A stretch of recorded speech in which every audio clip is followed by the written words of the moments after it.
Okay, Robert, nice to meet you for the first time. Thank you for joining us. Yeah, thank you for having me. Really appreciate it. Good to meet you as well. And Derek, it was nice to meet you as well. This is the first time I'm getting to have you. So nice to meet you. Nice to meet you. It's a pleasure. Thank you. And Juliana, nice to have you again to join our conference. So thank you very much. Thank you. It's great to see you, Stephen. Good. If you could each just give Robert, then Derek, then Juliana, just give us a 1-minute update on what you've been doing the last 10 years and just a quick background in your words. Yeah, absolutely. Well, thanks, Stephen. I appreciate you having me. This is really exciting to be here with two of my favorite colleagues, Derek and Juliana. I have been doing a lot of traveling and speaking and writing lately.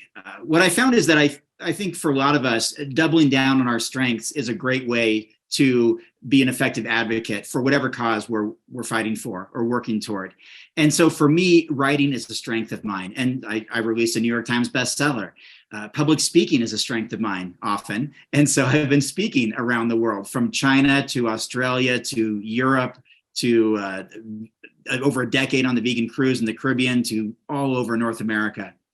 And I've also been visiting a whole lot of bookstores. I like to say I've been to more bookstores than any author in America, at more than 300 in more than 29 states in just the last couple of years, signing books. And so my main mission is to show people you can build your body on a plant-based diet and also give them the tools in order to do that, figuring that leading by example is one of the best ways to do that. So just a few days ago, I was at the world's most famous gym, Venice Gold's Gym, and I lifted the heaviest weight I've ever lifted in my life for a particular exercise at age 43, and now actually in my 28th year as a vegan athlete. So that's what I'm here to do, to lead by example and to the best of my ability. And thank you so much for having me. Thank you. And again, thanks for having me here too, Stephen. It's been a pleasure to join such a impressive lineup you guys have here. I haven't been quite as busy as Robert with a lot of these things. I was just talking to these guys. My wife and I are fortunate enough to have 3 young children, so that's been keeping me quite busy these last few years. I last competed in bodybuilding in 2017, and I've been looking to get back into it, but with COVID and things like that, I've not been able to. Still owning and operating my own vegan personal training studio out of Richmond, Virginia, and training people online, writing nutrition programs, as well as pursuing more education in nutrition, as well as a lot of rehabilitative therapies. I'm now certified in corrective exercise and muscle activation techniques. So really learning more about physiology and recovery from injuries and things like that, to kind of hone my craft, working one-on-one with the clients as I do on a daily basis, is where my focus has been a lot lately. Great, thank you. Of course. Me too. I'm very excited to be with all of you today. And the last 10 years, let's see. Well, I just finished my 9th book. 3 of them were ebooks, but I published the book I always wanted to write last year, called The Choose You Now Diet, which I'm going to be presenting this week. And I've been doing a lot of consultations with clients around the globe. I work a lot in weight loss transformation, which is what is highlighted in the Choose You Now Diet. But I also take people through any kind of transformation to help them eat a plant-based diet, to help improve any of their chronic conditions, to, improve their all sorts of things, everything that they come for. I have people across the lifespan, every decade of the lifespan, from baby all the way through seniors and athletes. And it's been so nice to be able to work right here around the world, sitting at home for the last few years. I've been trying to put that into the world for many, many years. I'm very excited to have that. I've been leading groups, challenges, 21-day Choose You Now challenges. And I'm glad that the travels are coming back and events are starting to be back live, because I love being in a room filled with real people and feeling that energy, but happy to be here today. Great, thank you. So my first question, I guess mostly for Robert and Derek, is that we have no interest in bodybuilding. We didn't ask you to come on here because we are concerned about bodybuilding. The reason we are interested is that all the speakers, and especially Brian Clement, is saying that weightlifting or resistance exercise, meaning like push-ups and pull-ups, is critical for our bone health and for our bone strength. And as people get older with whatever it is, osteoporosis or broken hips or whatever they break, he is saying that everyone, including 80-year-old women, absolutely must be doing resistance exercise.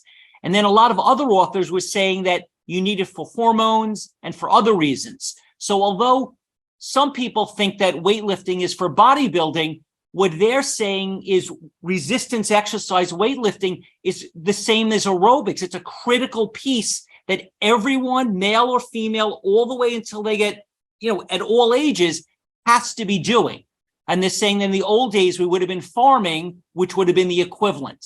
So what are your thoughts about what the benefits are for a regular person who is not trying to be a bodybuilder, but wants all the health benefits of strong bones, hormones, and the other benefits, including Dale Bredesen saying that there's, less dementia or Alzheimer's. So there's a list of benefits they're saying from resistance exercising well beyond just looking good. What are your thoughts on what the benefits are of resistance exercise? Yeah, absolutely. Derek, do you want to go ahead and start? I would love to. Thanks, Robert. Actually, this was basically the focus of my lecture I gave in this summit, because there's a lot of exciting research that's come out in the last 10 to 15 years and more all the time. For example, as I mentioned, there was a big meta-analysis that came out recently showing the grip strength, if you measure an individual's grip strength, actually more closely relates to their all-cause mortality risk than blood pressure. And blood pressure has been the gold standard forever in terms of someone's all-cause mortality risk. So I could go down the list, but there are substantial pieces of evidence coming out that resistance training and just having a strong, fit body is very, very important for your long-term health and for your vitality.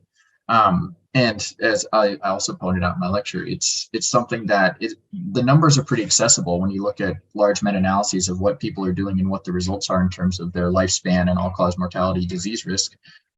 Really just 2 to 3 strength training sessions a week, and total body, not focused on becoming a bodybuilder or anything, but just staying healthy, kind of, as you mentioned, the equivalent of something a farmer would do, just making it part of your lifestyle. Has dramatic benefits all across the board for your health and maintaining a healthy body. Yeah, and look at the benefits across the board of increasing strength, strength of muscles, tendons, joints. If you're lifting weights, you're probably practicing some sort of stretching or flexibility as well. You're putting yourself in a position to very likely actually prevent injuries by having stronger muscles, more supple muscles, flexible muscles. And the fact that when you're engaged in a regular basis in resistance training, you're burning calories. You're putting yourself through a workout. You're elevating your heart rate. You're increasing circulation. And there's also some other benefits as well that we may not think about. There's aspects of community. Sometimes training in a gym with a training partner or with a friend or with a family member. I know I'm going to the gym with my wife after this call. That's something we're gonna do together. That has benefits. But when you're just talking about the real studies, the research, the science based around it, the benefits, the list is long, and it should be inspiring. Like Derek said, it's something that we should all do. Resistance weight training is a great way to help manage body weight as well, and maintain a relatively fit or trim physique. And it's something that, you're right, Stephen, for every age and every gender and every interest, you should engage in on a fairly regular basis. And also, I know you said not everyone wants to be a bodybuilder. Most people can't be a bodybuilder. That takes a tremendous amount of effort. And lifting weights is, whether male or female or otherwise, is not going to make you super bulky unless you have a very specific bodybuilding program and nutrition program to support it. But what it will do is make you quite a bit healthier, and might even inspire you to do other forms of exercise on a more regular basis, therefore making you more fit overall. Thank you. So one of the most basic questions that people would like to know from this conference, more than almost anything else, and maybe Juliana, you could start us with this, is, okay, how do I lose weight? So I think that is a core question that a ton of people would like to know. They've been thinking about it for the last 40 years. They've tried every diet. Everyone has an opinion. Is there any good, clean, crisp evidence on what is the best way for someone to go about losing weight? Maybe you could start, Juliana. Sure. Well, there's a lot of ways to lose weight. There's many, many ways to lose weight, and some are more healthy than others. I think a whole food plant-based diet is the healthiest diet we have access to, so why not do it in the healthiest way possible? No matter what, you have to create a deficit. That's what all these famous now, these diabetic medications being used for weight loss, the Ozempic, the semaglutides are, they basically cause you to feel sick, so sick that you can't eat food. People that get gastric bypass or those kind of surgeries, it disables them from being able to eat enough food. So you have to create a deficit. There's a myth going around the plant-based community that if you cut out like fat, you could eat as much as you want. And that's not a healthy recommendation either, because that perpetuates binging and it minimizes the need for some essential fats in the diet. So you do need to create a deficit. I use a whole food plant-based diet. I use time-restricted eating. I think fewer times in the fed state is a really health promoting thing to do for health span and for weight loss and for longevity. And the human data is growing every day. It's growing. And, consuming, you want to talk about calorie density and eating the lower calorie density foods, the vegetables and fruits, whole grains, legumes, and then mushrooms, nuts, seeds, herbs, and spices. Those are the combination of those foods in infinite tasty combinations. You can eat them in a way, if you time it right and you eat just enough to be satiated, and you will lose weight. But you have to watch yourself. So I use a lot of tools, I use a lot of mindfulness techniques, because there's way more to this game than just what you eat. Like you can get a meal plan. I won't give my clients a meal plan. I'd rather walk them through and see what's going to work for them so it's sustainable. So you just have to find recipes that you love, and you have to time it out so you're eating just enough. And we work with meal frequency, how often you eat, meal volume, and meal repetition. You want to get a little bit mundane so you're not stimulating all of that dopamine, because it's a very complicated, it's an enormous subject that I could talk for hours and hours about. But essentially you need to create a deficit, and it's a really great idea to do it with whole plant foods. Thank you. Either of you want to add anything to that? I'd be happy to, if that's all right, Robert. Yeah, essentially, I've been, working with clients one-on-one for 15 years now, and I've worked with thousands of people, and primarily the goals are weight loss. Lots of people want to gain muscle too, but it absolutely comes down to what Juliana said. A plant-based diet is one of our most powerful tools in our toolbox, because the foods are more nutritious, they're less calorie dense, and also something that she said that I think it can be overstated is it has to be sustainable. I've moved away from meal plans as well for that reason, except for in specific cases. And case in point, when I was working in Gold's Gym as the head trainer, I had a large wall of success stories, and I found that some people were coming back to me year after year having gained weight back. And I've really learned that extreme workouts and extreme restrictive diets just cause people to rebound immediately. And I've done a 180 long ago since then, and my approach now is the slower you lose the weight, the better, because you're more likely to have made changes that you can therefore consistently keep doing. And we talk, my wife and I talk about this when we go to Vegan Summerfest in the summer, about sustainable eating and kind of automating, if you will, your meal practices. If you can have the same breakfast 5 days a week, which most people do, without thinking about it, why can't you carry that over to lunch, carry that over to your afternoon snack, things like that? And the more you automate it, the more you take off that pressure to have a decision about what to eat, the less chance there is to slip up, the less stress there is, and the less discipline fatigue there is with your diet. So you get some healthy staples that you love, you vary them with flavors, spices, sauces, and you try to build your diet around that with enough flexibility, enough variability to keep you happy and content and able to have an active social life. But that makes it a lot more successful and sustainable. And I would just like to add one more thing that's not a food approach.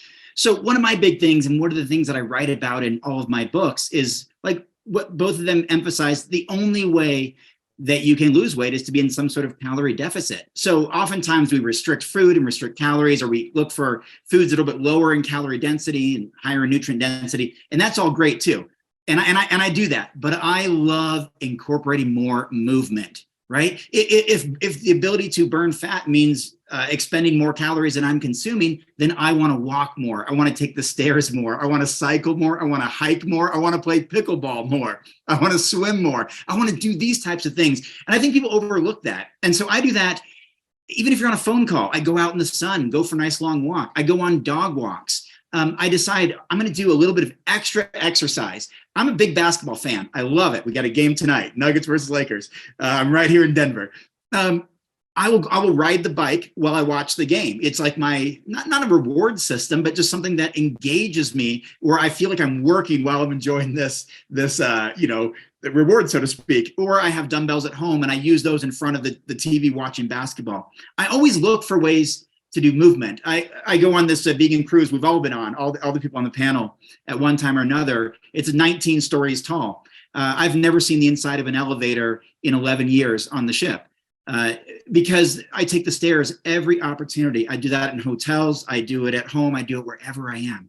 And so that's just one practical tip that I'd like to leave here, is that it's yes, the food is massively important, probably the most important thing, but don't overlook physical activity and all the other benefits you get from that. Being outside, fresh air, nature, sunshine, spending time with dogs, or whatever you're doing. So I tell people, go for an extra dog walk, take the stairs, and go lift some weights in the backyard and have fun. Okay, thank you. What is the key to be motivated to lift weights or diet every day for the rest of our lives? Like for me, I'm okay on the diet, I'm okay on the jogging, but I'm going to be 60 years old and I've been joining gym since I'm 15, and I cannot seem to get momentum with the weightlifting. I guess I feel like it hurts.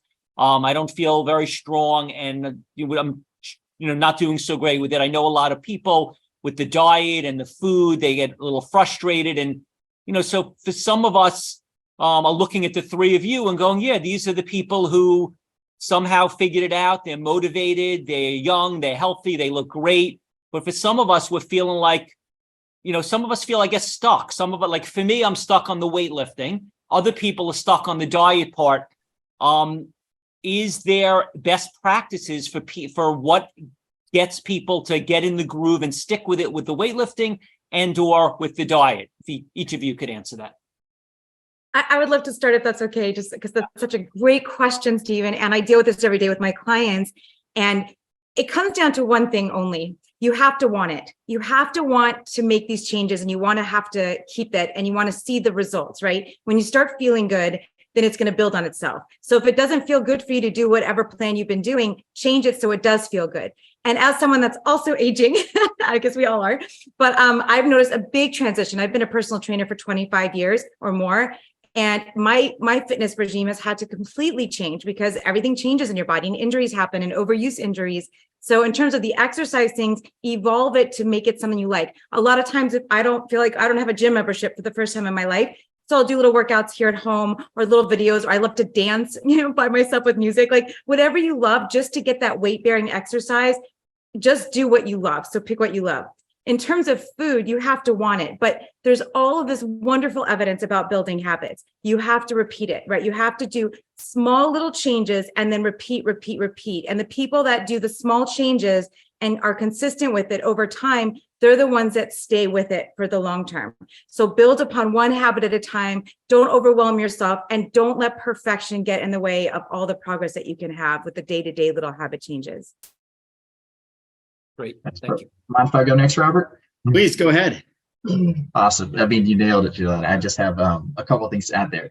It's two things that I want to add that may be helpful are, the first are, there's this common misconception that motivation starts everything, that everything comes from, you sit in a chair, you wait, lightning strikes, you're motivated, you go out and do the thing. It's almost always the opposite. Normally, action leads to results, leads to motivation. That's almost always the case. When you start seeing things happen, when you start feeling changes, when you start noticing the benefits, then you are motivated to continue. But you have to have that initial discipline, that initial push, be it from an external source like a friend, a buddy, watching a documentary, going to a conference like this, or just a New Year's resolution, whatever the case may be. That initial push to get it going, and then once you take action, oftentimes motivation follows that. But motivation is an emotion. It's fleeting. It comes and goes. Even for the most disciplined advocate of exercise, all three of us here, I know we've had days where you just don't want to do it. Diet or exercise or cardio, strength training, you name it. I certainly have, and I work out almost every single day. And those are the days where it being a habit is essential. You have it just something you do, something you don't think about. It's just part of your routine. The less mental effort, just like with the eating, the less mental effort, the less mental discipline you have to flex on the activity, the more likely it's just going to happen and happen and happen. And you don't need to have great workouts. You don't need to have a perfect diet every day, but you need to do well almost every day. And it's just the showing up over and over and over and over again that builds the results that make you successful, just like anything else. Yeah, absolutely. And Stephen, I'd like to address your personal question directly. Like, man, you're struggling to just get the gym thing to work and be consistent and all of that. Yet you put on a big conference like this, like the world's biggest of this type. What I say is connect the dots ahead of time. You know, when I started, Stephen, I barely weighed over 100 pounds lifting weights. And I had visions in my head that someday I'm going to be this muscle guy. Someday I'm going to build my body. And I did. I built my body from 120 pounds to 220 pounds, became a champion vegan bodybuilder, wrote a bunch of books and toured around the world. And that has defined who I am as a person because I connected the dots ahead of time. It was tough to be a small guy in the gym lifting weights, but I said, if I stick with it, this won't be the case 6 months from now or 5 years from now or 10 years from now. Watch out. I'm going to make progress. And I did what Derek said, and I created systems. There's that quote that people use, something like, people fail, but systems don't fail. If you have a system in place and you show up, we have 1,440 minutes in a day. I'm only asking 40 minutes of your time. Show up for 40 minutes every day or 5 days a week, and you go through it. You adapt, you improve, and that inspires you to keep going. That's where sometimes that motivation comes from, is when you do see the results. I heard this quote from Dr. Robert Maurer, who said that we set the same New Year's resolutions for 10 consecutive years before we decide that, maybe that's not for me. It hasn't worked out all these years before we decide to change. And most of us give up on New Year's resolutions around January 17th or 19th or whatever the case is. And it's not because the system doesn't work. It's because we don't put ourselves in a system to be successful. There's also something Juliana touched on, which reminded me of the Kaizen system, which is small incremental steps to improvement and progress. That's what we need. Go big or go home doesn't always work. Throw in everything at it doesn't always work. But if you just show up today and do a little bit more the next day and a little bit more the next day, and you have these incremental changes, you get bigger, you get stronger, you start to feel proud of that accomplishment, and that motivates you to want to keep doing it. And then it becomes second nature. Like they both said, it becomes part of you. That is your habit. That is your routine. That's how you identify. That's what you do. And that's how you stick with it for the long haul. Each of us has been doing this for decades. I mean, vegan athlete for 28 years. I mean, Juliana, trainer for 25 years. Derek, doing his thing for 15 years. We all follow these types of systems of showing up consistently over time, and they just became part of us. Thank you. So what are you recommending in terms of aerobic resistance training and stretching for us in the audience, where, again, we're not trying to be bodybuilders, but we do want the health benefits, the strong bones, the hormones? How many days a week should we work out? How many minutes, and how many on each of these three categories? And you could add, I don't know if yoga is a replacement for stretching or a separate category. You could go. I'm happy to go if you guys are all right with that. Yeah, please, Derek. I've done some deep dives, and granted, my focus has been on searching the term all-cause mortality, looking at what has the greatest impacts for lifespan and disease risk mitigation. So this isn't necessarily if you want to be an athlete, if you want to be a bodybuilder. But I've been looking deeply into this question as of recently. There's been a lot of solid meta-analyses with hundreds of thousands of participants reviewed over the last few years. And there certainly is what we call a U-shaped curve, which means a sweet spot where you get benefits and benefits and benefits. We're reducing the risk of death, reducing the risk of disease. And then if you go past a certain point, the risk starts to increase again. Never to the point where it's worse than not exercising, but there's a sweet spot. With resistance training, as I mentioned, that seems to be about 2 to 3 days per week.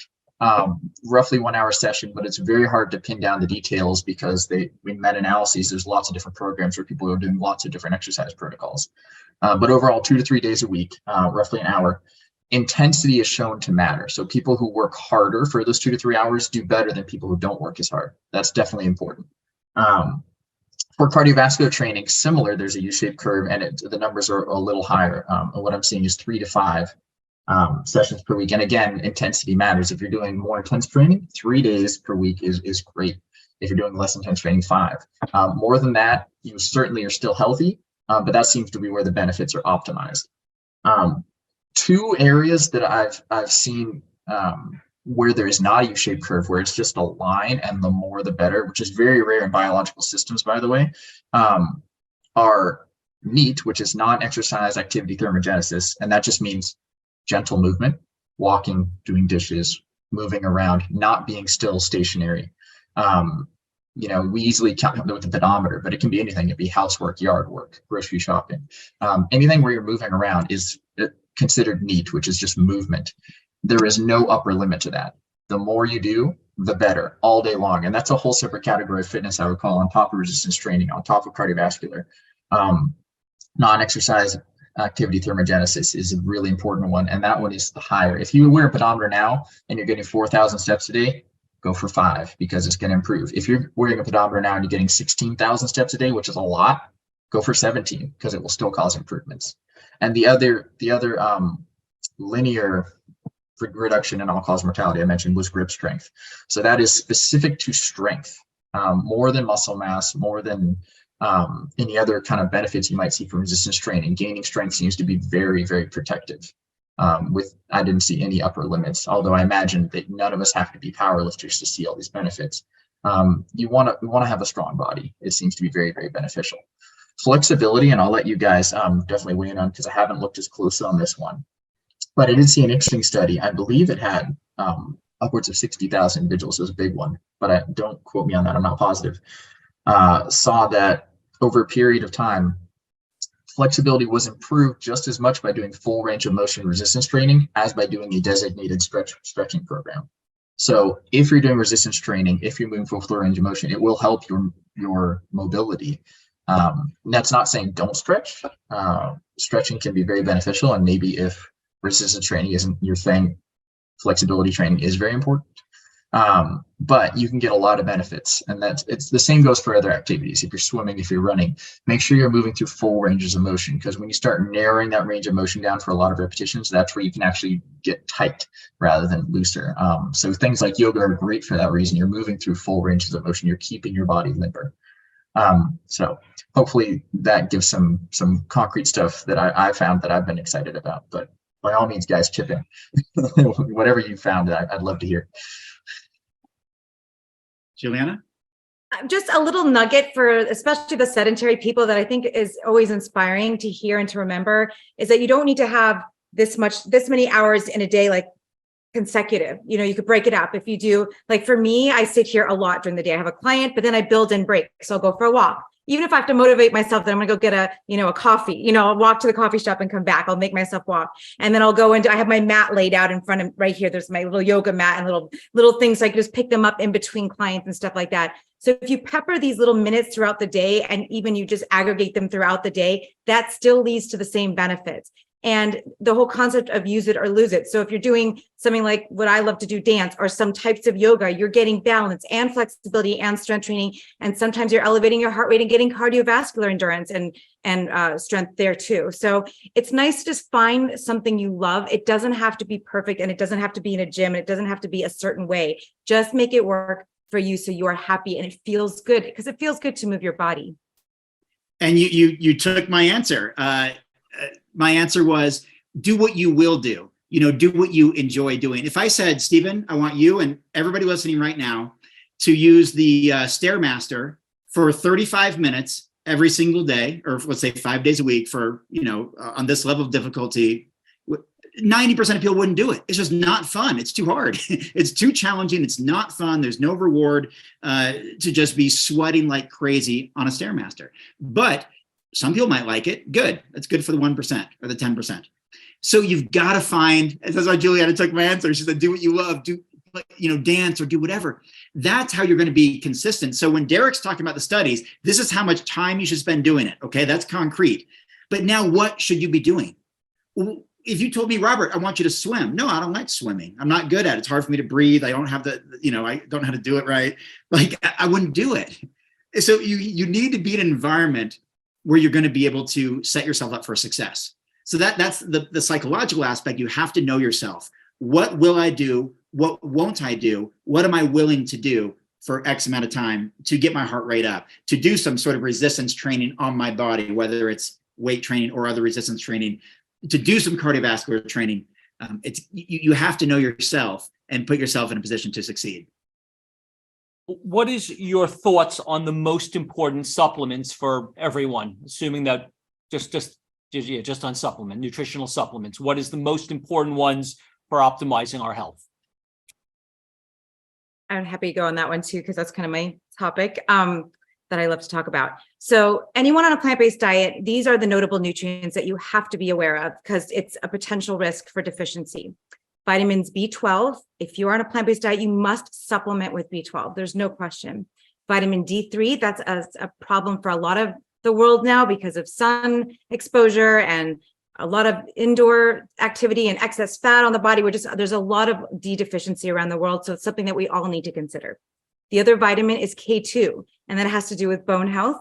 So we get K1, the phylloquinone, from all of those lovely leafy greens that we always recommend. But there's also a form called K2 menaquinone that it seems like we may need to supplement, unless you're doing natto, but not everyone has access to or pleasure of enjoying natto. So K2 supplements are something to consider for bone health. Then the two minerals are iodine, because a lot of us are avoiding salt, or we're using salts that are fancy salts that are not iodized. And so I'm seeing goiters for the first time in my 18-year career as a dietitian, and thyroid issues. So you want to be very careful. Adults need 150 micrograms a day. So that's something to be mindful of. You could also use iodized salt, but in moderation, because you don't want to overdo it on the salt. And then zinc is something that's potentially an issue, especially now when we're talking a lot about immunity for the last 4 years. Zinc is really important for immune system and all these other different things too, inflammation and all that. So, and because we get zinc from plant foods, but there's the phytates that may disrupt the absorption of them, you just need to eat either more of those or consider supplementing as well. So I love to just take a multivitamin. I have my clients take a multivitamin that contain all of those 5 nutrients. And I have all of this on my website and my books and everything. You could look it up. And then the one macronutrient to be aware of are the long chain omega-3 fatty acids, the EPA and DHA. So we, as on a plant-based diet, get our omega-3 fatty acids from ALA, the shorter form of it, and we're supposed to elongate into EPA and then DHA. We need all forms of this it's crucial for our cognitive health and our, just cognitive function and immunity. It's so many things, inflammation, and a lot of us are deficient in it. So you want to make sure you're getting your ALA rich foods like flax, chia, and hemp, and soy foods, and some leafy greens and seaweed. But you also want to consider taking a microalgae supplement of DHA and EPA. And a lot of us are recommending that now, especially it's been more and more of us are recommending that as the research pours in. Great, thank you. Anything you'd like to add to that, Derek or Robert? I'll go ahead quickly and just maybe mention some things. Perhaps, I'm sure we'll cover it a little bit later, but we don't need to necessarily focus on, and that's, for example, protein supplementation. For most of us, if we reach our calorie needs, we very, very, very likely reach our protein requirement needs as well. Now, those who are active are going to need a little bit more protein, 1.2 to 2.0 grams of protein per kilogram of body weight. But I think there's this misconception in this vegan bodybuilding world or vegan fitness world or plant-based fitness world that, if you're plant-based, you need to just load up and load up and load up with extra protein. And, I haven't used any protein supplements myself in over a decade, and I'm the biggest and strongest I've ever been in my life in my mid-40s and 3 decades into veganism. I'm just one anecdotal example, but there's a lot of anecdotal examples from friends and colleagues who are doing the same. Derek is famous for his weight gainer shake, which is things like white beans. And I don't know what else you put in there. It's been a while since I had pictures on my website. A lot of nuts and seeds and things, but yeah, absolutely. Yeah, exactly. My point is, oftentimes when we talk about supplementation, typically aside from B12, protein comes up right to the very, very top. And that's not necessarily something that is essential for everybody. If you track your protein intake and your macronutrient intake at large and your calorie intake compared to your calorie expenditure, you'll likely discover that you reach your protein intake needs. So that's one that I kind of encourage people to maybe take off your supplement list and get it from whole food sources like Derek talks about in depth. And so that's just my 2 cents. And furthermore, sports supplementation, you have to remember that's very often for the top 1% among us. I mean, how many of us listening in are representing our countries in the Olympics or we have a 7-figure contract in sports or something. Most of us don't. And so these incremental changes from sports supplements and powders are to make you a little bit stronger or a little bit faster. I'd rather focus on a little bit more longevity or a little bit more, enjoyment through doing something else, like, going for a dog walk and get a little bit of exercise in that way than the nuanced of sports nutrition supplements. Thank you. Yeah, that Robert did a great job. And Juliana, there's nothing I would touch about your answer. It was perfect. Essentially, that's the point I wanted to illustrate too. There's two categories of supplements: wellness supplements versus performance supplements. Performance, none of them are necessary. And again, therefore, those 1% performers, save your money unless you're really focused on getting that micro gains. But oftentimes people who are looking for that quick fix are not covering their diet, are not covering their exercise the way they could, and they yield much better results from doing that rather than from focusing on performance supplements. Nutritional supplements, I agree completely with what Juliana said, and I have nothing to add to it. What do you do when your clients whisper to you that their sex drive feels lower than it used to be? Do you have any specific advice for men and women who feel their sex drive's decreased? Is there any supplements or food or workouts that are appropriate to change that? Or is that just something that happens with age and there's nothing they can do? There's definitely links to lifestyle. So this is like something you want to go check out with your physician, of course, rule out any kind of hormonal changes.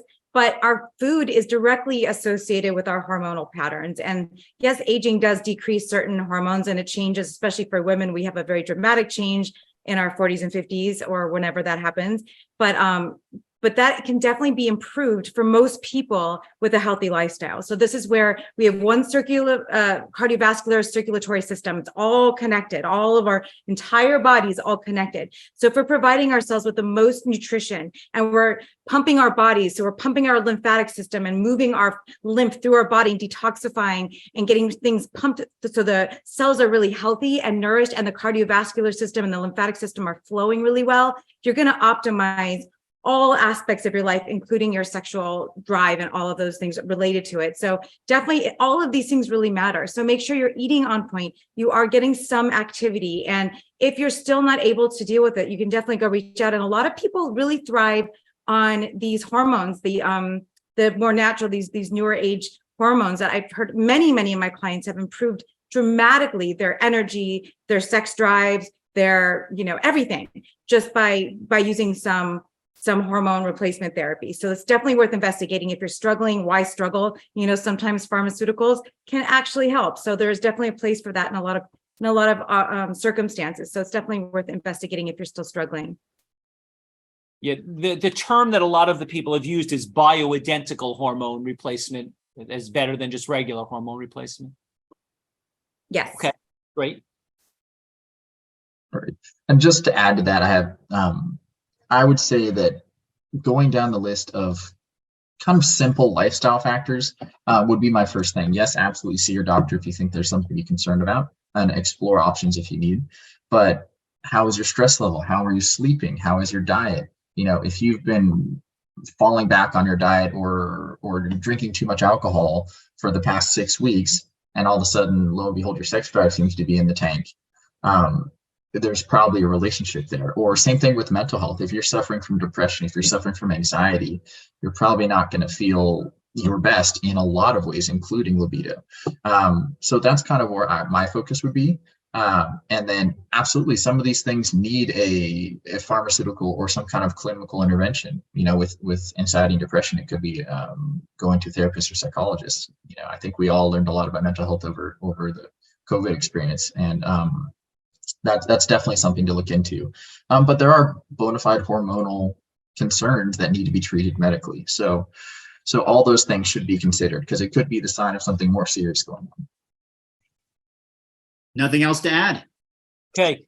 Can a bodybuilder get as big and cut on a whole food plant-based diet as on an animal product diet? Is there proof of this?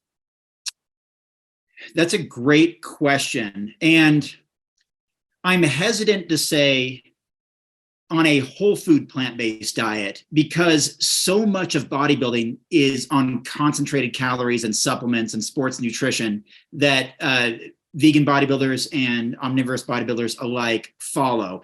And so to get as big and lean and cut as you're describing, just eating whole plant foods is really hard, I think, compared to someone who's doing high amounts of isolated protein, lower carbohydrate intake to bring out this aesthetic look.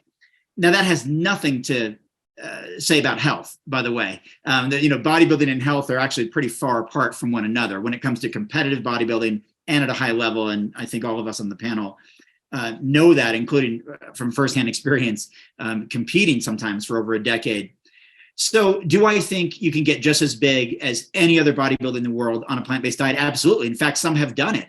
I've met some of the biggest bodybuilders in the world who have followed a plant-based diet, but they're also on a lot of anabolic drugs and steroids, growth hormone and other, essentially illegal drugs and steroids. And they're taking in a ton of isolated nutrients. So it's not a whole food approach, even if they are plant-based. So it gets really, really nuanced. But when you're talking about hardcore bodybuilding, supplementation does play a role in the outcome there. And that's actually one of the reasons why I largely stepped away from competitive bodybuilding. I wanted to be a more holistic approach to health and wellness while still being bigger and stronger and oftentimes in better shape than I'd ever been in my life, while doing it with a largely whole food plant-based diet. But you just probably won't see me winning a lot of bodybuilding competitions these days with that approach. But I can still look great in photos, I can feel great, and I can hopefully be contributing to a longer, happier life as a result. Absolutely. Nailed it, Robert. That's a great answer. I would say study that was recently showing people following a plant-based diet versus people following omnivorous diet, as both participants were put on a higher protein intake, 20-25% of calories, and followed a resistance training program. And those on a plant protein focused diet gained just as much muscle mass. And these were trained individuals. These weren't newbie gains. So these are trained individuals, which is a more impressive result. And that goes to show you that when protein levels are equated and getting, most of your nutrients from whole foods, you will see just as much muscle gain from a plant-based diet as from an animal protein-based diet. But these weren't competitive bodybuilders. So I do agree with what Robert had to say there. But especially when you get into competition and competition diets where you're really cutting calories, where you're keeping protein high, but fat or carbohydrates go very low, you're trying to get that ultra low body fat while maintaining artificially high muscle mass. There's nothing healthy about that diet, and would be very, very hard to do on whole plant foods alone. So I would say for the average person looking to gain muscle, get stronger, improve their physique, absolutely, you can gain just as much muscle as an omnivore. But in terms of someone stepping on a competition stage, especially in non-drug tested, with whole foods alone, I'm hesitant to say it would be equivalent. I think there's just too many isolated nutrients and too many unhealthy practices at play there. Thank you. Derek and Robert, do you, outside of personal training clients, do you see nutrition clients also, or specifically personal training clients? I would say, oh, go ahead. Well, I was going to say, I personally don't see any clients. I write books, I write articles, I speak on tour, I share a lot of stories. I'm a narrator and storyteller. So I personally don't see clients. What I do is I write for largely a general audience. I write about the studies like the ones that Derek's been mentioning. Like I know that study you referenced is also that the women's study in Canada on the female athletes who the plant-based athletes actually performed at a higher level than the omnivorous athletes in that particular Canadian study. So I tell those stories. So I don't see clients one-on-one or do any coaching one-on-one. I send people to people like Derek and Juliana. So I just wanted to answer that quickly, that I don't work in that capacity. Sure. In my capacity, I would say that I'm doing 95+% personal training, and a lot of my personal training clients, forgive me, are bringing in food journals. So I'm reviewing their nutrition, but I'm not assigning them nutrition. I'm not prescribing anything. I'm not a registered dietitian. I have written meal plans, but as I've mentioned, I've kind of moved away from this because I really want people to build the skills and have the autonomy of judging their own diet and course correcting in real life rather than just following a set plan. So I would say I've definitely, my expertise and my experience is more on the exercise side of the spectrum, but I have worked with a lot of nutrition clients as well. Okay, so then Juliana, the question really is for you. We've had a lot of people over this conference and more to come who have saying lots of brilliant things based on evidence-based research and lots of research they've done. But in your actual day-to-day practice over the last 15 years, of all the people that came to you with high blood sugar, pre-diabetes, diabetes, that you then worked with, how successful were you in getting their blood sugar to a healthy level? And how often did it not work? And what did you do to get their blood sugars under control? It works. Results are typical. When I was in graduate school and in my internship, I was taught that the role of a healthcare provider is to mitigate the need to increase the dosage of medication or to mitigate the progression of the disease. We were not shown or taught that we could actually get off of medications and reverse these chronic conditions and diagnoses. But alas, for 18 years, I see it every single day. It is absolutely extraordinary, specific to high blood sugar. Well, what's so interesting is when I started 18 years ago, people were coming to me and they wanted to go plant-based. And so when they were plant-based, it was mostly these omnivores coming to me that were eating the standard Western diet. And of course they got better. They just get better. It just always works. It always works. If it's not, you could still fine tune and still improve. I've never seen someone not improve by changing their diet. Honestly, I never have. I've seen people not improve because they're doing other things. But when you follow this plan, it works. But what's so interesting to me, and I warn whenever I talk to a vegan audience or people that are plant curious, please be careful. In the last decade, there's been a preponderance of new products on the market, and we celebrate it from the ethical side of it. But what I'm seeing every day are vegans, long-term vegans, coming to me with the same health issues as the omnivores do: high blood sugar, high blood pressure, high cholesterol, obesity. And it's because when I look at their food journals, and I've looked at hundreds of thousands of food journals, it's these really highly processed foods. Because just because, a burger and ice cream is vegan doesn't mean it's healthy, and it still has sugar and it still has saturated fat. And so I like to get people onto a whole food plant-based diet, and we definitely see improvements. And I literally don't see it not working. I've never seen it not working with someone that's really doing all of these things. Can you be more specific? So what is the plan if someone comes to you and saying, my blood sugar is high? Do you limit their fat? Do you limit their sugar? Do you limit their oil? How do you get people to get their blood sugar to a healthy level? What is the specific recommendations? So again, I can't be specific because everyone's a little bit different, but generally speaking, I will remove the refined foods. I remove all of the refined sugars. I remove the oils. I don't think oils are necessary they're not necessary. And most people are better off without them. So all of my recipes and all of my 9 books are oil-free and refined sugar-free. And then for people that are trying to lose weight, because a lot of not all the time, but a lot of times people that have high blood sugar are also overweight or obese. And so losing weight can definitely help with that just by losing weight itself.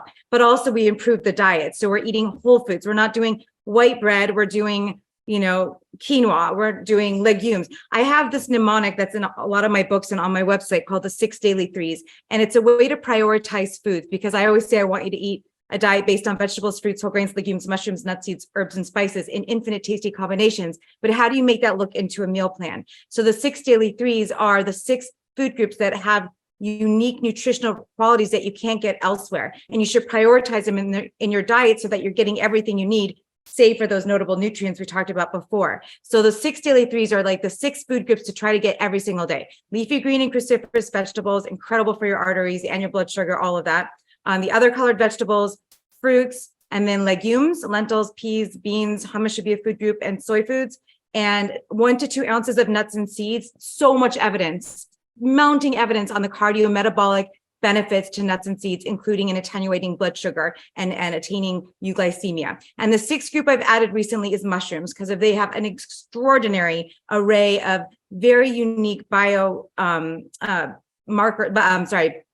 these very bioactive compounds that promote health across multiple different mechanisms. So if you try to incorporate all those foods, it's great. And you don't have a lot of wiggle room for all the processed foods. If you're really high blood sugar and you really want to get going, get rid of all that stuff. Go whole tofu, get it off the table. It's not in your diet ever. You're just eating these whole foods. You will see these results very dramatically. So much so that when someone comes to me which often happens, and they're on a medication for high blood pressure or high blood sugar, since that's what we're kind of focusing on, although it's a one-size-fits-all approach, honestly, I make sure that they warn their physician, because their physicians have not seen the success that they're going to see with this kind of, like, tell your doctor, you are going to be on a very dramatic change in your diet.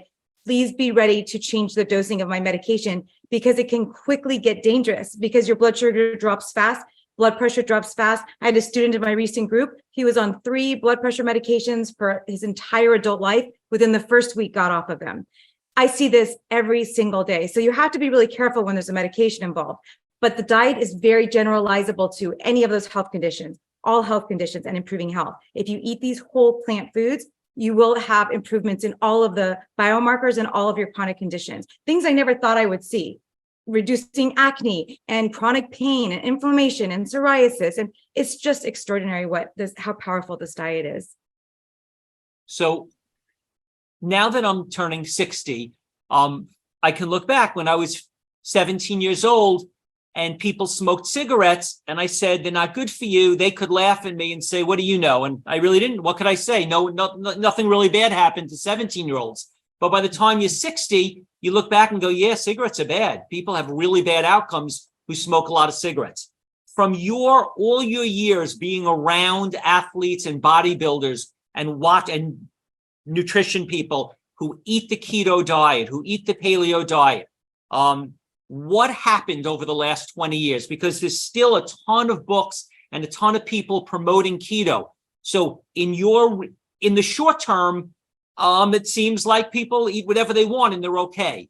But over time, you do start to see results. So what have you seen in comparing the people who eat a whole food plant-based diet versus the people that eat the keto paleo diets, both in the gym and out of the gym? Is there anything that you could point to, or you can't tell because it's just too hard to tell?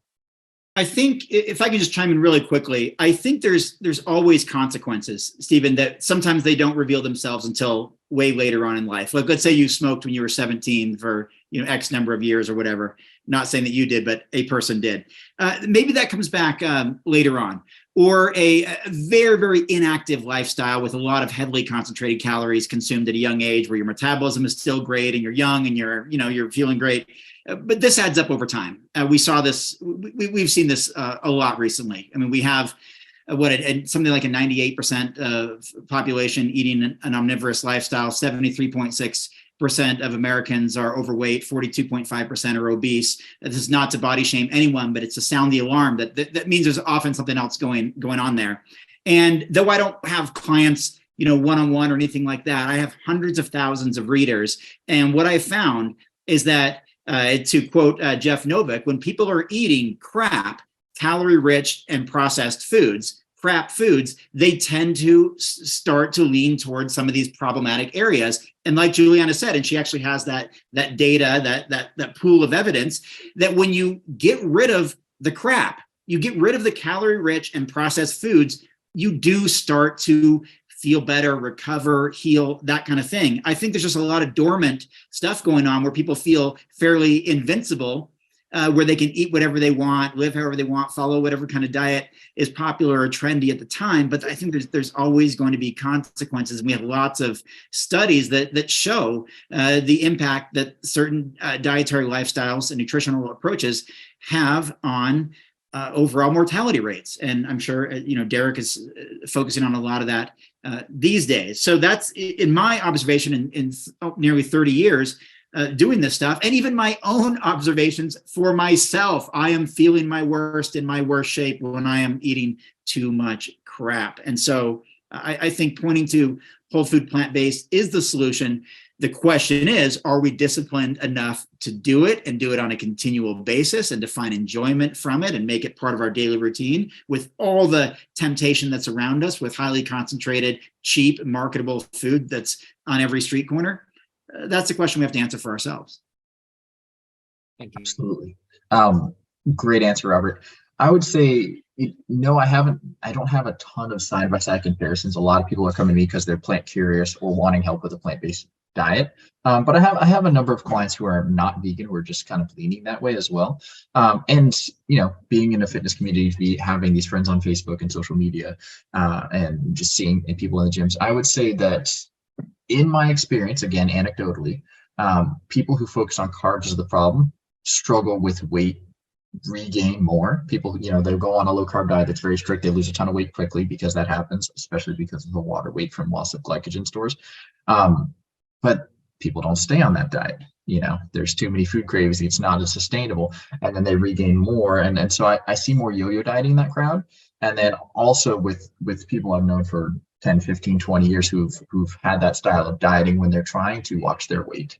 I see more of those chronic conditions that are just part of the standard American diet in those populations versus someone who's doing things a more plant focused, tend to have healthy cholesterol, healthy blood pressure, healthy glucose levels. Even if their weight's fluctuating more than they would like, and if they're getting more processed foods than they want, they seem to have better health markers and not that need to go on a lot of prescription medications. Again, it's anecdotal and I don't have a huge pool of evidence there, but that's been my observation. I have people coming to me that are recovering from that way of eating, and it shows up in their labs. It just shows up in their labs. And they said, I felt horrible. I was miserable. I lost weight and I was doing better because it was better than my standard Western diet because I cut out sugar and whatever. But they come to me in a really not healthy place, and a plant-based diet can definitely help recover from eating that way. Just that onslaught of animal product and oils and stuff like that, and not having fiber and phytonutrients. So there's actually this kind of interesting thing that happens when your microbiome is, because it's constantly shifting. And so if you're eating all animal products and you have a completely different microbiome profile, and then all of a sudden you shift it, it's going to be uncomfortable at first. All of a sudden you're getting some fiber, and all of a sudden you're getting a whole different thing. Everything's kind of shifting around. So my advice is just to be patient and go slowly, and know that you can get back all of your health markers and energy and recover and still keep your healthy weight, however, by eating a whole food plant-based diet. Okay, if you'd like to ask a question, please raise your hand. And then I just want to ask each of you, if you could just quickly just tell us, what do you eat for lunch and dinner each day? And for Robert and Derek, if you could tell us, what do you eat for lunch each day when you are in your most intense training time? So if each of you could tell us your general lunch and dinner that you would eat, that would be great. Yeah, absolutely. Well, I'll start with talking about my burrito bowl. So I love a burrito bowl typically for lunch. Why? Because it's you can mix and match so creatively. So you can have different types of rice or quinoa, different types of beans, avocado, lettuce, tomato, salsa, mushrooms, peppers, you name it. You can mix and match flavors, different types of completely different themes. So I do something like a burrito bowl for lunch, and I have fruit as snacks, before and after lunch as it fits in, and help, not too close there, too closely after for digestion purposes. But that's the reality. I eat those kind of things. And for dinner, I really like I like a lot of international cuisine, like fried rice, vegetable fried rice, or pad thai or something like that, where I do have some oil in those types of dishes. Or, I'm very lucky. My wife makes most of our meals at home and limits oil and those types of things, and does focus on a bit of a whole food approach for that. But basically, the idea is to get, those are my largest meals of the day, the largest calorie consumption and the most diversity of nutrition during those times. And I also work out in the evenings. As I mentioned, I'm going to go to the gym after a dog walk and after this call. And that's where I'm going to have a bigger portion. I'm not doing supplements. I'm not doing shakes. I'm not doing all this extra stuff. I'm simply eating a larger portion of whatever is for dinner. And tonight, I don't know exactly what it's going to be. That's to be determined, but probably some sort of vegetable or pasta or tofu dish. Those are common in our household. Great, thank you. I'll jump in. So, as I mentioned, with kind of automating your meals to reduce decision fatigue, Marcella, my wife, and I have eaten the same lunch year in and year out for a long time now. And lately we've been changing a little bit. Part of it was having our third child. It's been a lot to juggle. But what our standard lunch forever was a great big green salad, usually like a whole head of romaine per person, spinach mixed in, things like that sometimes. And then some kind of pan-seared tofu. I like it blackened with nutritional yeast and some kind of seasoning mix. And then all kinds of vegetables on top, tomatoes, cucumbers, onions, things like that. On the side, it varies. In the past, when I was really trying to bulk up on a very high calorie diet, I would have potatoes, sweet potatoes, lentil soup, avocado, things like that on the side of this big salad with this half block of tofu on top. Dressing, by the way, on the salad is usually just balsamic vinegar. I know vinegar has a ton of health benefits, and I love sour, tangy flavors, so I can just drench my salad in vinegar, and I'm happy as can be. Marcella's less enthusiastic about it, but she does have it. It's not quite as much portion as I do. And then dinner, like Robert said, very much an international cuisine. We love Thai food. We love sushi. We love Ethiopian food. It's delicious. At home, we have, pasta. We sometimes will lean on that bonza or similar bean-based pastas, which are great. As well as like Chipotle bowls with lots of rice, beans, tofu, shredded lettuce, guacamole, salsa, things like that. Been trying more recently to shift calories earlier in the day. I've seen a lot of things that breakfast really is the most important meal, and nutrient timing can have an impact on your wellness and things. And I do notice that if I don't have a really big dinner, I tend to feel better, sleep better. And we're also trying to eat earlier, kind of like Juliana Hever mentioned with the time restricted eating. Just trying to get more calories earlier in the day. So my lunches have been lighter. I've kind of been omitting the sides on the lunches, just going for the salad, and doing more riced cauliflower, which you can find everywhere now. And I actually love it, especially if you mix it with brown rice, you get twice as much rice and it's vegetables. So that's being more of a feature in our lunches and dinners as well, just trying to make those calories lighter. Problem was my breakfast was already huge, and so now it's even bigger and it's getting a little onerous. But that's another problem. So hopefully that answers that question. Thanks. And my mouth is watering, you guys. That all sounds so good. We all eat the same foods. I like to eat at 11 o'clock every day. Like that's my first meal. I've been doing time restricted eating for almost a decade, and it's just improved my health, improved my digestion. I feel so much better when I do that. So I have a big meal at 11. Then I try to not have a dinner, but I'm very social and I'm always going out and doing things. So I do tend to have a second meal, but I always do it earlier in the day or it disrupts my sleep. But my big, huge meal in the middle of the day, also a huge bowl. And I like to just throw things all in a huge bowl. I have a huge salad, but I also am a creature of habit. And I have published hundreds of recipes. And every time I have to go back to the kitchen to draw up new recipes, I'm like, oh my gosh, I just want to eat my regular food. So I always do like different versions of what I've already created and that I love. Like I love the cauliflower rice. I eat that almost every day. I have this one recipe on my website, the cream and mushroom cauliflower rice. That's been my favorite recipe for years, and an herbed potato Dijon salad that I'm obsessed with. But it's always a salad, and I always make a nut or seed-based dressing, a really quick 5-minute, just throw it in my little mini blender, and I drink half of it one day and then half the next day. So I get my nuts and seeds. I'm getting my 6 daily threes, and I get very full with a good amount of healthy food, and it lasts the whole day. Okay, great, thank you. Priscilla, would you like to ask a question, and where are you from? Hello, I'm from Indio, California. I want to ask Julianne if she could go over the 6 groups again. Certainly. Hello, I'm in California too. If you go to my website, plantbaseddietitian.com, and plug in 6 daily threes, it's all there in real good detail. So I would recommend plantbaseddietitian.com, 6 daily threes. But briefly, these are the most important foods to prioritize in your diet. Number 1, leafy green and cruciferous vegetables. So you want to have at least, 1 serving is 1 cup raw or half a cup cooked, which we're all getting at our lunch, right? All of those servings. And the other category is the other colored veggies, the reds, the oranges, the yellows, the whites, all of those other wonderful colors, because they provide different benefits as well. And that's 3 servings, half a cup raw cooked or a cup raw. And then the third group is fruits. And then the fourth group is 1 to 2 ounces of nuts and seeds a day total, not 3 times a day. So that's like about 3/4 of a tablespoon. You'll see it all broken down on that document. And then legumes. So beans, lentils, peas, hummus, soy foods, and it's about 1 to 1.5 servings a day. This depends on your size. Like my nutritional needs are not the same as my 6-foot tall lineman playing football son of mine. We have very vast differences. So you want to just use this as a core.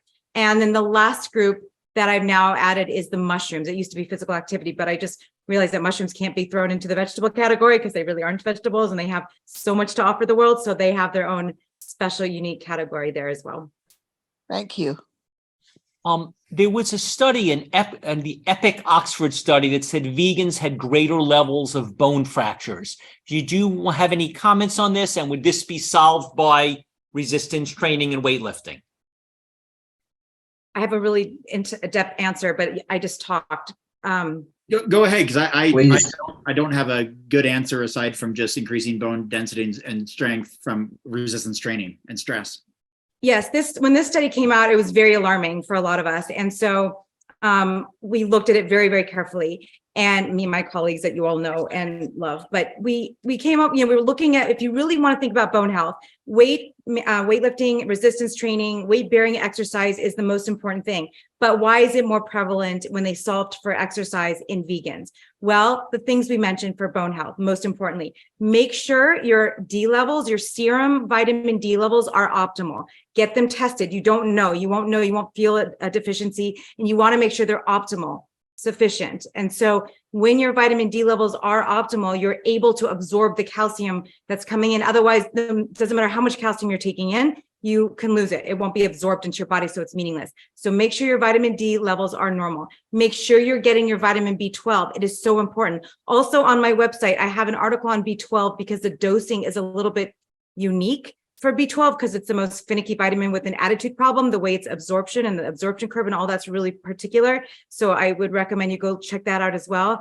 But make sure you're getting your B12 from a supplement. You're not going to get it from plant foods. You're going to run out, even if it looks like it's normal levels at first. So I wrote a lot about this in all of my stuff you'll see. And then calcium, you do want to make sure you're getting calcium. So, incorporate some of those plant milks, the leafy green vegetables, almonds. Remember that kale is better absorbed. The calcium from kale is better absorbed than dairy. So make sure you're getting some kale and some broccoli, unhulled sesame seeds like tahini, calcium set tofu, oranges, dried figs, fortified plant milks or blackstrap molasses. Those are good sources of calcium, but just make sure you're consuming it. And then you want to get your protein. Of course, we always talk about protein, not a problem. But if you're getting it, you're getting those 3 servings of legumes and the nuts and seeds, you're eating things like quinoa and lots of leafy green vegetables, you will get ample protein, but you do need to be mindful of it, of course. But if you're eating a whole food plant-based diet, it's very hard not to be getting enough. And then the other thing I would say about that is we want to be careful with calcium supplements because calcium supplements may increase risk for cardiovascular problems. So that's another thing. So you want to get it from your food. And I actually made a recipe. When that study came out, I made a strong bone stir fry recipe and it has all of those ingredients into it. So for all those different reasons, but you could definitely have to be mindful of that. It is a concern for a vegan diet. Juliana, would you say instead of you are what you eat, you are what you absorb? Is that like, and hopefully this is helpful for people. Should people go get blood work done or go see a registered dietitian? Because there's a lot of us, for a long time, myself included, I've been vegan for all these decades. I don't need to get checked. And then, you get checked and you realize, oh yeah, there are some things that are off here. Even in those of us who have followed a plant-based diet and an active lifestyle. So you are what you absorb. And what do you recommend for, blood work done, immediately work with a registered dietitian? Like what's the protocol? That's a great question. And a lot of things can be silent. So it's really important. I've had vegan friends that are young and healthy and athletic that have had certain very serious health conditions that have passed away, unfortunately. I've lost friends. It's crazy. So it is important to be aware and get data. Definitely check your labs every year. Look at your lipids, look at your thyroid, look at your vitamin B12, but you really want to look at methylmalonic acid for a more accurate assessment of your B12 status rather than the B12 itself. You could check your omega-3s. That is a really big thing. It's just growing and growing and it's a concern. So be aware of your omega-3s. I definitely recommend supplementing with the omega-3 microalgae formula. I would look at thyroid, liver, kidney, all of the general guidelines that your physician would do, your blood sugar, check your blood pressure, make sure you're checking your weight. Like, don't be afraid to look at this stuff because There's so much that we have power of. Diet is the number one cause of early death and disability in the world. So you are quite literally what you eat, and you have a lot of power by making these choices, and you can make these choices better when you are as informed as you can be. Okay, thank you. Robert, how do we stay in touch with you for people that want more information about your books or your website? How do they stay in touch with you? Yeah, thank you, Stephen. And again, appreciate you having me as part of this group and this lineup. I'm veganbodybuilding.com. I've been running that for over 20 years. That's where I connected with Derek and many others. So veganbodybuilding.com. And you can just also look me up, Robert Cheeke on social media. And there's my book right there, The Plant-Based Athlete. That's the New York Times bestseller. You can find that wherever books are sold. So that's how you can keep in touch with me. Just search my name online and you'll likely find me. And Derek, how about yourself? How do we stay in touch with you and follow up with your stuff? Yeah, you can find me on social media as well. I'm at Vegan Muscle on Instagram, Facebook.com/Vegan Muscle and Fitness on Facebook, and as well as our website, veganmuscleandfitness.com. Okay, fantastic. Thank you very much. And Juliana, how about yourself? Yes, plantbaseddietitian.com, and you could find all of my social media channels there, because sometimes it's my name, like on Instagram, and it's a really hard name to spell, Julie and Anna put together. But I have a lot of resources on my website, and you can contact me directly there on that contact button. It goes directly to me, and I would love to answer your questions and help you find resources if you need so. Okay, great. Can we unmute everyone? We really want to thank you for bringing all your experience and sharing it so freely with us. You guys. Thank you.